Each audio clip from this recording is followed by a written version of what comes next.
Hi, everyone. I want to talk a little bit about the role of methylene blue in brain function and potentially in neurodegenerative diseases.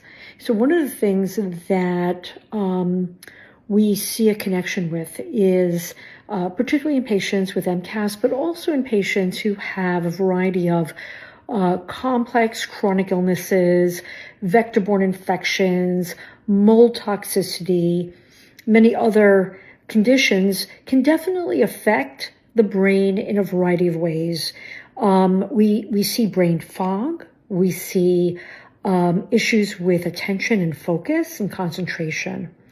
And we're always searching for things that can improve the cognitive function. We also know that neurodegenerative diseases may be associated with those conditions, especially if there is a vulnerability, particularly genetic. So what is exciting about methylene blue potentially is that it may increase the energy output from the brain, from the neurons. Now, the dosing has to be carefully decided on. That's why I always recommend when you're going to be using these different types of medications or interventions that you do it under the guidance of a practitioner. Determining the right dosage, where you start, how you titrate up, I think is really, really important. But it certainly has a neurotropic effect for some people. Now, the other thing about methylene blue, which is interesting, is that it does have a MAO inhibitor function. Now, monoamine oxidase enzyme is an enzyme that's responsible for the metabolism of neurotransmitters.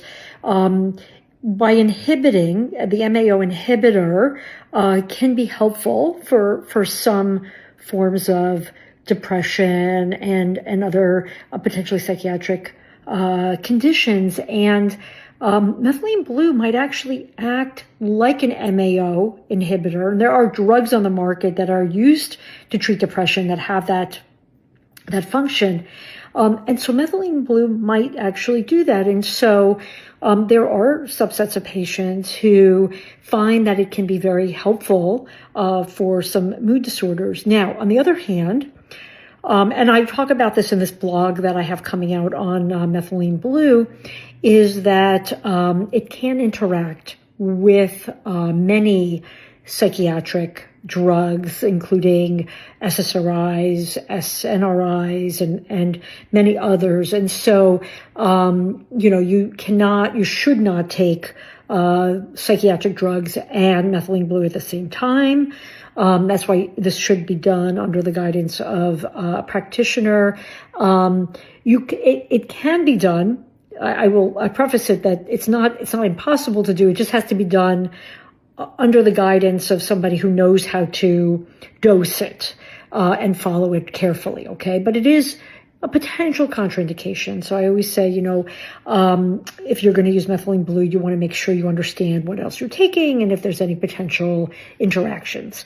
But from a brain perspective, I think it can be another really good tool in our toolbox. Thank you.